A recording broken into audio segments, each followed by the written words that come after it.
नमस्कार, आवाज समाचार में आपका स्वागत है। आपके साथ मैं हूं विपिन भट्ट, लेकर हाजिर हैं ताजा तरीन बुलेटिन आपके लिए। सबसे पहले दिखाएंगे आपको इस वक्त की बड़ी हेडलाइंस।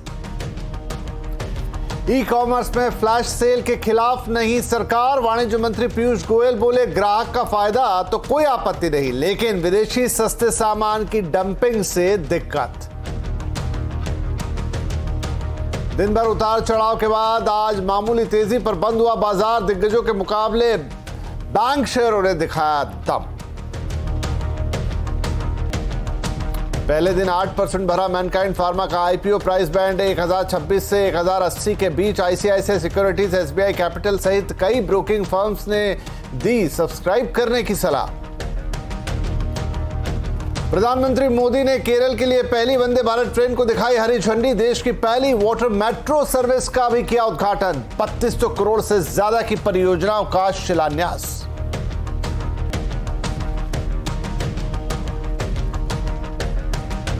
कर्नाटक चुनाव में बीजेपी और कांग्रेस का धुआंधार प्रचार। अमित शाह बोले कांग्रेस सत्ता में आई तो रिवर्स गियर में जाएगा प्रदेश। प्रियंका ने किया पलटवार, बोली 40% कमीशन वाली सरकार ने कर्नाटक की जनता को लूटा।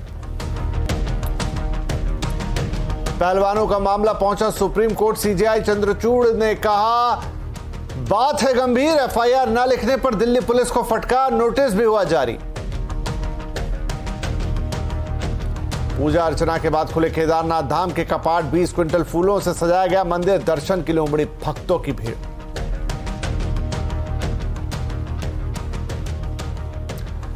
और खबरें विस्तार के साथ। सबसे पहले आपसे जुड़ी हुई खबर। देश के वाणिज्य मंत्री पीयूष गोयल का कहना है कि वो ई कॉमर्स में फ्लैश सेल्स के खिलाफ नहीं है।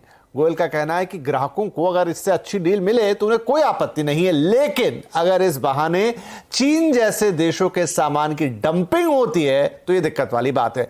गोयल सरकारी ई कॉमर्स प्लेटफॉर्म ओएनडीसी के कार्यक्रम में बोल रहे थे। Consumer doesn't go on straight to the marketplace. Effectively, it's coming to a platform which is legit. From there, it goes to the marketplace, and their preferred seller is able to sell. That is cheating, and we are only trying to stop that cheating through the e-commerce policy that we are coming out with. The FDI laws have to be respected, and marketplace has to operate as a marketplace. Other products they can sell as their own single brand platform. We have no problem. That is perfectly possible and permitted. But if you can't mix the marketplace model with your single brand retail model, this is very close to my heart, and my heart beats for those millions and crores of small retailers for whom I'm worried, because we've seen that happen in the US, we've seen that happen in many developed economies. The mom and pop stores have literally disappeared. Flash sale पे बात कर रहे हैं, कह रहे हैं साथ में कि जो देश के करोड़ों रिटेलर है, छोटे छोटे दुकानदार है, उनके लिए उनका दिल धड़कता है और वो उनके साथ किसी तरह की दिक्कत होते देखना नहीं चाहते। इधर ई कॉमर्स नेटवर्क ओएनडीसी जल्द ही गिफ्ट कूपन्स जारी करने की सुविधा लॉन्च करेगा। गिफ्ट कूपन के जरिए आप ओएनडीसी नेटवर्क पर मौजूद किसी भी सेलर का सामान खरीद पाएंगे। हमारे संवाददाता आलोक प्रियदर्शी ने एक्सक्लूसिव बातचीत की ओएनडीसी के सीईओ टी कोशी से। सबसे जो इंटरेस्टिंग चीज आपने बताई कि ये गिफ्ट कूपन ओएनडीसी नेटवर्क पर कैसे इस्तेमाल होगा और क्या कितना इंटरेस्टिंग चीज है। और आपने कहा कि दिवाली, होली जैसे जो बड़े फेस्टिव होते हैं, ऐसे मौकों पर चाहे तो इस कंपनियां इसको दे सकती हैं अपने एम्प्लॉइज को या फिर किसी को भी। तो ये क्या है, कब लॉन्च होगा और कैसे, क्या पूरा इसका? मैं आपका बैकग्राउंड ही थोड़ा बोलेगा। आपको मालूम है SIDBI, small industrial development bank of India, हमारा एक इन्वेस्टर भी है। वो छोटा व्यापारियों को बहुत मदद कर रहा है, एमएसएमई सेक्टर को बहुत मदद कर रहा है। सो इसने सोचा एक आइडिया उसने हमसे डिस्कस किया। सब एम्प्लॉयज को उसने 10,000 रुपया का स्पेशल अलाउंस दिया, सिर्फ ओएनडीसी नेटवर्क से छोटा व्यापारियों और एमएसएमई सेक्टर से जो सीबी लेके आया उससे सामान लेने के लिए। उसका फायदा क्या है, पूरा प्रोसीजर हो जाएगा, वो उससे तो ज्यादा एमएसएमई सेक्टर को बड़ा कर सकता है। उसके बेसिस में हमने बोर्ड में वगैरह डिस्कस किया। मैं भी 1 या 2 महीने में हमने ओएनडीसी गिफ्ट कूपन लॉन्च करने का प्लान है। इसका आइडिया से ये गिफ्ट कूपन सबको खरीद सकता है, वो जनरलाइज चाहिए। सो इसलिए हमको एनपीसीआई, आरबीआई वगैरह का अप्रूवल वगैरह जाएगा। उसके बाद हमने जब तो अनाउंस करेगा, मान दीजिए 1.5-2 महीने में अनाउंस करेगा, वह हर लोग को ये खरीद सकता है फॉर गिफ्ट करने के लिए। हमारा इच्छा यही है, ये जब तो दिवाली वगैरह आएगा, हर कंपनियों जब तो गिफ्ट दे देगा, वो gift coupon ONDC gift coupon दे देगा, वोकल फॉर लोकल हो जाएगा, और उधर से बहुत सारा एमएसएमई सेक्टर, शॉल है, कांजीपुरम साड़ी है, ड्राई फ्रूट्स है, सब कुछ अवेलेबल हो गए। ये सब खरीदने के लिए सीधा ओएनडीसी नेटवर्क से खरीद दिया तो हमारा लोकल व्यापारियों का और स्मॉल मर्चेंट्स को बहुत फायदा हो जाएगा और नेटवर्क में एक स्टिमुलेशन भी होगा। सो इस तरफ इसको बड़े सपोर्ट हो जाएगा। सर, जो ये गिफ्ट कूपन होगा एक तरह से यूनिवर्सल गिफ्ट कूपन होगा। अभी जब गिफ्ट कूपन होते हैं तो वो किसी पर्टिकुलर कंपनी या पर्टिकुलर के लिए होते हैं। अगर ये गिफ्ट कूपन होगा तो ओएनडीसी पर जितने भी सेलर्स मौजूद हैं ये गिफ्ट कूपन का इस्तेमाल उसको खरीदने के लिए किया जा सकता है, आपका मतलब? हमारा ये प्लान है, बट मैंने जैसे आपको समझाया और उससे हम एमटीसीआई से बात कर रहा हूँ, आरबीएस वगैरह सब नेसेसरी प्रोसेस कर रहा हूँ। बट इसका आइडिया मान लीजिए किसी ने एक गिफ्ट कूपन ले लिया, वो गिफ्ट कूपन के हिसाब से कहीं भी बाइंग एप्लीकेशन से कुछ भी माल जो अवेलेबल है, कोई सेलर एप्लीकेशन है जो नेटवर्क में अवेलेबल है वो खरीद सकता है। इसलिए तो ये तो सबको अप्लीकेबल है, it is not just for 1 or 2 people only. और अब रुक करेंगे राजनीति की खबरों का और सबसे पहले चलेंगे कर्नाटक, जहां पर कर्नाटक विधानसभा चुनाव में राजनीतिक पार्टियों का प्रचार जोरों पर है। बीजेपी और कांग्रेस ने प्रचार में पूरी ताकत झोंक रखी है। गृहमंत्री अमित शाह ने आज बागलकोट के 13 दल में चुनावी सभा को संबोधित किया। इससे पहले अमित शाह ने मंदिर में दर्शन किए। अमित शाह ने रैली में कांग्रेस पर जमकर निशाना साधा। उन्होंने कहा कि अगर कांग्रेस सत्ता में आई तो कर्नाटक का विकास रिवर्स गियर में चला जाएगा। अमित शाह ने कहा कि बीजेपी सरकार ने पीएफआई पर बैन लगाया है, जबकि कांग्रेस पीएफआई से बैन हटाना चाहती है। अमित शाह ने मुस्लिम कोटा को लेकर भी कांग्रेस पर निशाना साधा। ये कांग्रेस पार्टी के अध्यक्ष कहते हैं कि अगर कांग्रेस की सरकार आई तो मुस्लिम रिजर्वेशन फिर से आएगा। मैं पूछना चाहता हूं कांग्रेस पार्टी के अध्यक्ष महोदय कि आप 4% मुसलमान रिजर्वेशन वापिस लाओगे तो किसका कम करोगे? वोकलिगा का कम करोगे, लिंगायतों का कम करोगे, दलितों का कम करोगे, या एसटी का कम करोगे, या ओबीसी का कम करोगे? और इस वक्त में अमित शाह की ये रैली चल रही है कर्नाटक में। सीधे आपको लेकर चलते हैं, ये ताजा तस्वीरें हैं अमित शाह जो रोड शो कर रहे हैं कर्नाटक में उसकी।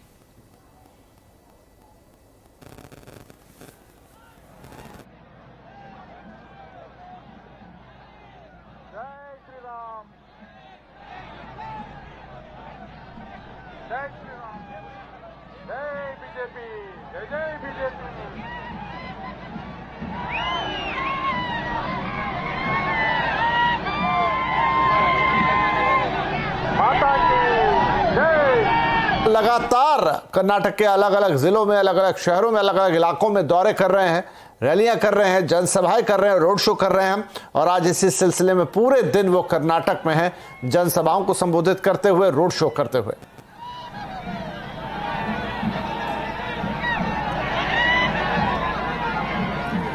तो बीजेपी ने अपनी पूरी ताकत लगा रखी है, तो कांग्रेस ने भी बीजेपी के खिलाफ मोर्चा खोल रखा कर्नाटक में। मैसूर की रैली में आज कांग्रेस महासचिव प्रियंका गांधी ने बीजेपी पर तीखा हमला बोला। उन्होंने कहा कि कर्नाटक को मौजूदा समय के किसी नेता से आशीर्वाद की जरूरत नहीं है। वोट नहीं देने पर पीएम मोदी का आशीर्वाद नहीं मिलने की धमकी देना राज्य की जनता का अपमान है। प्रियंका गांधी ने कहा कि 40% कमीशन वाली सरकार ने कर्नाटक को बेरहमी से लूटा है। सबसे ज्यादा दुख की बात तो ये कि ये जो 40% की सरकारा चली उसने आपको लूटा, बेशर्मी से लूटा और बेरहमी से लूटा। भर्तियों में स्कैम हुए, पुलिस की भर्तियों में स्कैम हुए, तमाम स्कैम हुए, लेकिन कहीं किसी भी दोषी को नहीं पकड़ा गया, क्योंकि ज्यादातर वो भाजपा से एसोसिएटेड दोषी थे।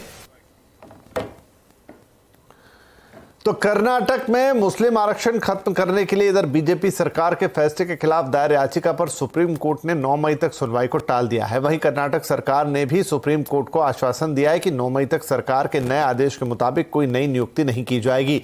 आपको बता दें कि कर्नाटक सरकार ने कुछ दिन पहले मुसलमानों का 4% आरक्षण खत्म करके उसे लिंगायत और वोकला लीगा में 2% बांटने का ऐलान किया था।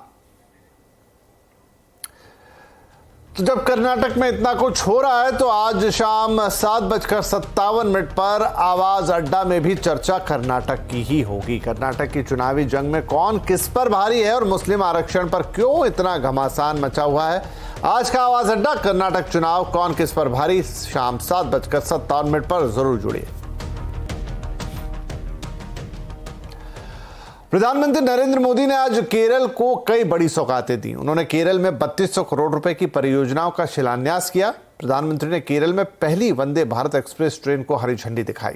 पीएम मोदी सुबह 11 बजे तिरुवनंतपुरम स्टेशन पहुंचे और तिरुवनंतपुरम कासरगोड के बीच वंदे भारत एक्सप्रेस ट्रेन को हरी झंडी दिखाकर रवाना किया। ये ट्रेन तिरुवनंतपुरम, कोल्लम, कोट्टयम, एर्नाकुलम, त्रिशूर, पलक्कड़, पठान मिथिट्टा, मल्लपुरम, कोझिकोड, कन्नूर और कासरगोड जैसे 11 जिलों को कवर करेगी। इसके अलावा प्रधानमंत्री ने डिंडीगुल पलानी पलक्कड़ स्टेशन के रेल इलेक्ट्रिफिकेशन का भी उद्घाटन किया। उन्होंने इसके बाद तिरुवनंतपुरम में देश के पहले डिजिटल साइंस पार्क की आधारशिला रखी। ये प्रोजेक्ट कुल 1515 करोड़ रुपए का है। पहले फेज में इसमें 200 करोड़ रुपए खर्च किए जाएंगे।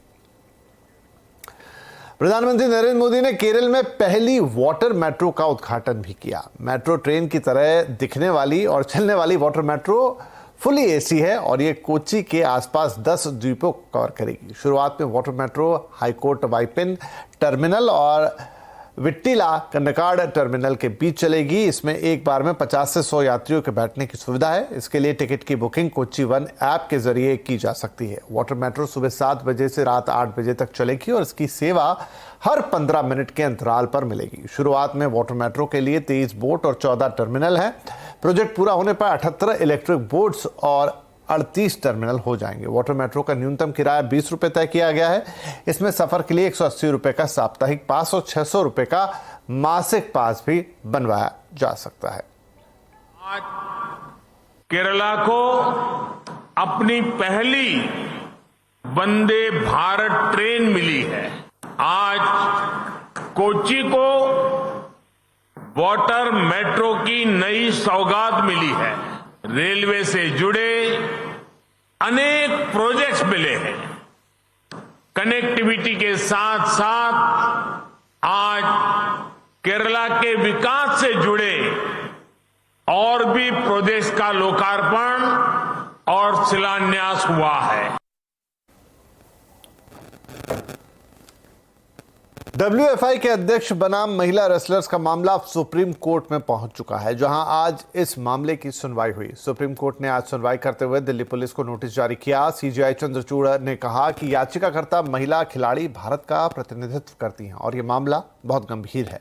दरअसल रेसलर्स ने यह आरोप लगाया है कि जब वो दिल्ली पुलिस में FIR दर्ज कराने पहुंची थी तो उनकी कंप्लेंट को नहीं लिया गया। इस पर CJI ने दिल्ली पुलिस को नोटिस जारी किया है। यह पूरा मामला WFI के अध्यक्ष बृजभूषण शरण सिंह से जुड़ा है, जिनके खिलाफ महिला पहलवानों ने गंभीर आरोप लगाए हैं। वहीं बृजभूषण सिंह पर कोई कार्रवाई नहीं होने पर जनवरी के महीने में भी महिला रेसलर्स ने जंतर मंतर पर प्रदर्शन किया था और अब 3 महीने के बाद एक बार फिर वो धरने पर बैठे हैं। रेसलर्स का कहना है कि उन्हें यकीन है कि सुप्रीम कोर्ट उनकी जरूर सुनेगा और आज सुप्रीम कोर्ट ने इस मामले की सुनवाई करते हुए महिला पहलवानों की शिकायत को सील कवर में रखने का आदेश दिया है और अब इस मामले की अगली सुनवाई शुक्रवार को होगी।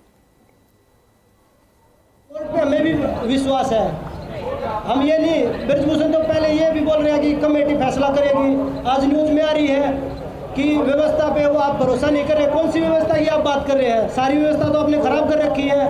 नंदिनी नगर में आप चैंपियनशिप करवा रहे हैं जहाँ पे उनका गढ़ है और जो सस्पेंड कर रखे जो गवर्नमेंट के एम्प्लॉय थे विनोद तोमर, वो लड़कियों को मेडल पहना रहे हैं वहाँ पे। ये कौन सी व्यवस्था की बात कर रहे हैं?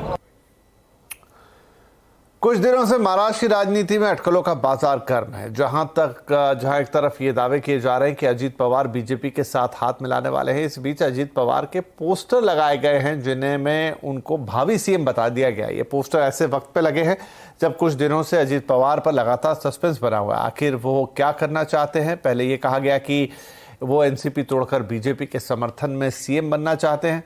फिर अफवाह उड़ी कि कहीं ना कहीं इसके पीछे शरद पवार का मौन समर्थन है, लेकिन दोनों नेताओं ने बार बार ऐसी किसी भी संभावना का खंडन किया। तो सवाल वहीं आकर ठहर गया कि आखिर अजित पवार की मंशा क्या है, और अब इस पोस्टर ने इस सस्पेंस को थोड़ा और बढ़ा दिया है। बिहार के पूर्व सांसद और बाहुबली आनंद मोहन के जेल से बाहर आने का रास्ता अब साफ हो गया है और ऐसा खुद सरकार की वजह से हुआ है। जी हां, बिहार सरकार की कैबिनेट की बैठक में जेल नियमावली 2012 के नियम 481 में संशोधन कर दिया गया है, जिसके बाद न सिर्फ आनंद मोहन बल्कि उनके साथ 27 और कैदियों को जेल से रिहाई अब मिल जाएगी। जहां तक आनंद मोहन का सवाल है, वो पहले ही पेरोल पर बाहर हैं। उन्हें अब बेटे चेतन आनंद की सगाई के लिए पेरोल मिली थी। चेतन आनंद आरजेडी के विधायक हैं। आनंद मोहन की पेरोल 25 अप्रैल को खत्म हो रही है और नए बदलाव की वजह से उन्हें 26 या फिर 27 अप्रैल को रिहाई मिल जाएगी। दरअसल आनंद मोहन को 1994 में गोपालगंज के जिलाधिकारी जी कृष्णैया की हत्या के मामले में दोषी ठहराया गया था। वो आजीवन कारावास की सजा काट रहे थे।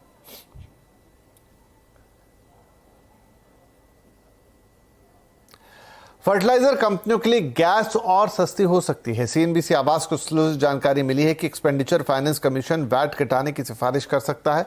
पूरी डिटेल हम लेंगे अपने सहयोगी लक्ष्मण रॉय से। जी लक्ष्मण, क्या हो सकता है यहां पर?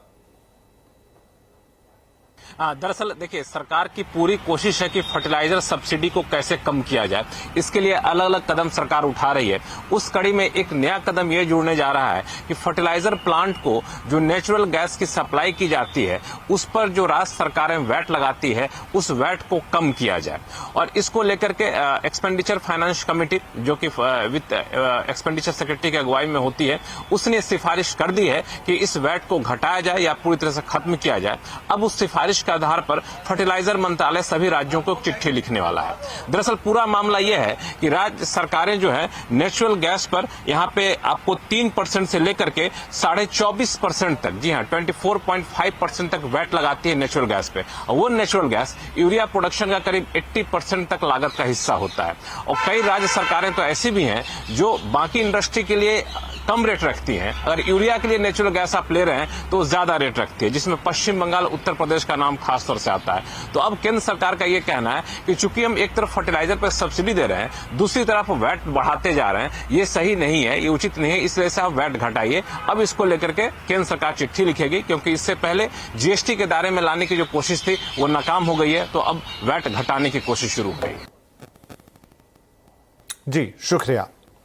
चलिए अब बात कर लेते हैं आज के बाजार के। आज हफ्ते के दूसरे दिन बाजार में दायरे में कारोबार हुआ। बाजार लगातार दूसरे दिन बढ़त पर बंद हुआ। सेंसेक्स 75 अंक चढ़कर 60,132 पर पहुंचा तो निफ्टी 26 अंक चढ़कर 17,769 पर बंद हुआ। आइए मार्केट का पूरा हाल समझते हैं अपने सहयोगी यतिन मोता से। तो यतिन, सबसे पहले तो बाजार के हाइलाइट्स, कैसा रहा आज बाजार? तो आज अगर हम मार्केट की बात करें तो बहुत सीमित दायरे में आज कारोबार होता हुआ दिखाई दिया। निफ्टी में केवल 25 अंकों की तेजी और सेंसेक्स में 75 अंकों की तेजी। हालांकि निफ्टी बैंक में आपको काफी अच्छा ट्रैक्शन मिला, क्योंकि सरकारी बैंक्स में अच्छी खासी खरीदारी का मूड माहौल बनता हुआ नजर पड़ा। इसके अलावा एनर्जी और मेटल स्टॉक्स में भी आपको आज के सत्र में खरीदारी आती हुई नजर पड़ी। लूजिंग साइड पर थोड़े बहुत आपको प्राइवेट सेक्टर के बैंक्स और आईटी कंपनियों में बिकवाली हावी होती हुई दिखाई पड़ी, जिसके कारण बाजार में एक बैलेंस सा बना रहा। ओवरऑल बाजार का जो एनएससी का एडवांस डिक्लाइन रेशियो है वो 1:1 था, क्योंकि स्मॉल कैप्स में हल्की फुल्की आपको तेजी आती हुई नजर पड़ी। ओके, तो यतिन, अगर हम बात करें कि कहां, किन शेयर्स में या सेक्टर्स में आज सबसे ज्यादा तेजी या एक्शन रहा? तो निफ्टी गेनर्स की अगर हम बात करें तो यहाँ बजाज फाइनेंस आपको दिखेगा। कल नतीजों के पहले यहाँ काफी अच्छी बाइंग आती हुई आपको दिखाई पड़ी। इसके अलावा अदानी एंटरप्राइजेस, ब्रिटानिया और बजाज फिनसर्व, इन स्टॉक्स में भी अच्छी खासी खरीदारी का मूड माहौल रहा। लूजिंग साइड पे ऑब्वियसली एचडीएफसी ट्विंस में 1-1.5% तक की मंदी थी। इसके अलावा एचडीएफसी लाइफ और यूपीएल में भी आपने थोड़ी बहुत सेलिंग प्रेशर आता हुआ नजर पड़ा। मिड कैप्स की बात करते हैं, यहाँ आपको काफी सारे रेलवे के स्टॉक्स दिखेंगे। आज आईआरएफसी का स्टॉक 4% चढ़ा। इसके अलावा Gland Pharma, Ashok Leyland, clean sciences, इन सब शेयरों में भी 3-3, 4-4% का अपटिक रहा। रेलवे स्टॉक्स में इन जनरल अच्छी खासी बाइंग का माहौल था। लूजिंग साइड पे मैनेजमेंट चेंजेस के अनाउंसमेंट के बाद क्रॉम्पटन ग्रीव्स का शेयर बिल्कुल 12% गिरा। इप्का लैब्स एक अधिग्रहण के अनाउंसमेंट के बाद यहां भी 10% की मंदी। जी एंटरटेनमेंट और आवाज फाइनेंशियर, ये दोनों स्टॉक्स में भी आपने कंटिन्यूअस डाउनटिक देखा है। बैंकिंग शेयर्स में जैसे कि मैंने पहले कहा, पीएसयू बैंक्स में खरीदारी दिखी। तो यहां आप देखिए Canara bank, central bank of India, UCO bank, bank of Baroda, इन सभी बैंक्स में 1 से 1.5% तक की एवरेज तेजी नजर पड़ती हुई नजर आई। चलिए यतिन, बहुत शुक्रिया। ये था आज के मार्केट का हाल। लेकिन देश की बड़ी फार्मा कंपनियों में से एक मैनकाइंड फार्मा का आईपीओ आज खुल गया है। इशू साइज के हिसाब से ये साल का सबसे बड़ा आईपीओ है। आपको बता दें कि मैनकाइंड फार्मा के आईपीओ का प्राइस बैंड 1026 से 1080 रुपए के बीच रखा गया है। आईपीओ खुलने से पहले कंपनी ने एंकर निवेशकों से करीब 1300 करोड़ रुपए जुटा लिए हैं। इस पर हेम सिक्योरिटीज की आस्था जैन का कहना है कि ये आईपीओ अच्छा है और सब्सक्राइब किया जा सकता है। वहीं कई अन्य ब्रोकरेज हाउसेज ने भी इस आईपीओ को सब्सक्राइब करने की सलाह दी है। जी देखिए, सबसे पहले तो रेटिंग तो सब्सक्राइब की है, लेकिन यहाँ मैं बोलना चाहूंगी कि लॉन्ग टर्म के लिए एक बहुत बढ़िया कैंडिडेट है, क्योंकि मार्केट काफी ज्यादा वॉलेटाइल है और थोड़ा सा जो इन्होंने वैल्यूएशंस किए हैं वो मेरे हिसाब से एकदम फेयर वैल्यूएशंस हैं। तो उस हिसाब से लिस्टिंग गेन बहुत लिमिटेड होने की उम्मीद है और ना भी हो, लेकिन ये फिर भी सब्सक्राइब करना चाहिए क्योंकि लॉन्ग टर्म के लिए काफी अच्छा लगता है। चलिए, यहां पर वक्त है एक छोटे से ब्रेक का, लेकिन ब्रेक के बाद आपको ले चलेंगे केदारनाथ के दर्शन पर।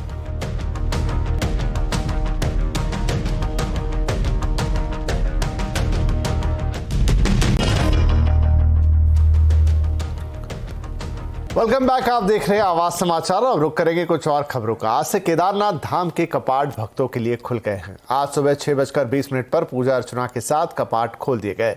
श्री केदारनाथ धाम में पहली पूजा प्रधानमंत्री मोदी के नाम से की गई, जिसके बाद उत्तराखंड के मुख्यमंत्री पुष्कर सिंह धामी ने पूजा अर्चना की। पिछले साल 27 अक्टूबर को कपाट बंद किए गए थे। हर साल 6 महीने कड़ाके की ठंड में कपाट बंद कर दिए जाते हैं। अब श्रद्धालु इत्मीनान से दर्शन कर पाएंगे। पहले ही दिन भक्तों की भीड़ दर्शन के लिए उमड़ी।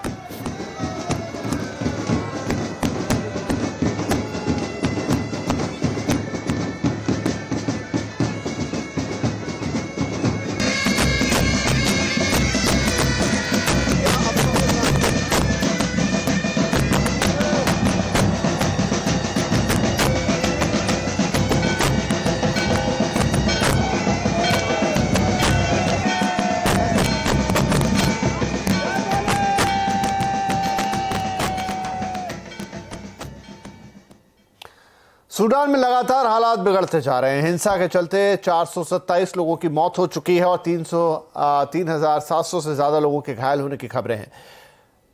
पिछले 10 दिनों में सूडान में तख्ता पलट को लेकर सेना और पैरामिलिट्री रैपिड सपोर्ट फोर्स के बीच लड़ाई अब भी जारी है, मगर अब 72 घंटे की सीजफायर के लिए दोनों पक्ष तैयार हो गए हैं। सूडान की झड़प के बीच फंसे भारतीयों को वापस लाने के लिए केंद्र सरकार ने ऑपरेशन कावेरी शुरू किया है। सऊदी अरब के जद्दा बंदरगाह पर करीब 278 भारतीय नागरिक जमा हुए हैं। सभी को भारतीय नौसेना का जहाज भारत लेकर आ रहा है। पीएम मोदी ने उच्च स्तरीय बैठक कर सूडान से 3000 से अधिक भारतीयों को लाने के निर्देश दिए हैं। इंडियन एयरफोर्स के 2 C-130J विमान भी इस वक्त सऊदी अरब के जद्दा में स्टैंड बाय पर हैं। इसके अलावा INS सुमेधा भी रेस्क्यू कार्य में लगा हुआ है।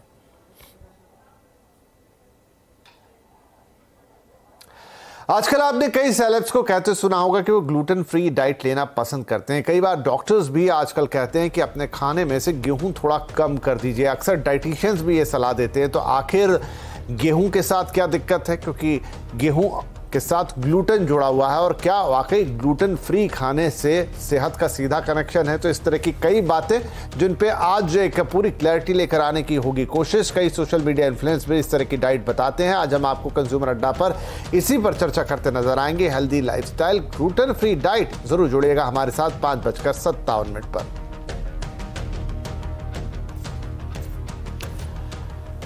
तो इस बुलेटिन में फिलहाल इतना ही, लेकिन CNBC आवाज पर खबरों का सिलसिला जारी रहेगा। नमस्कार।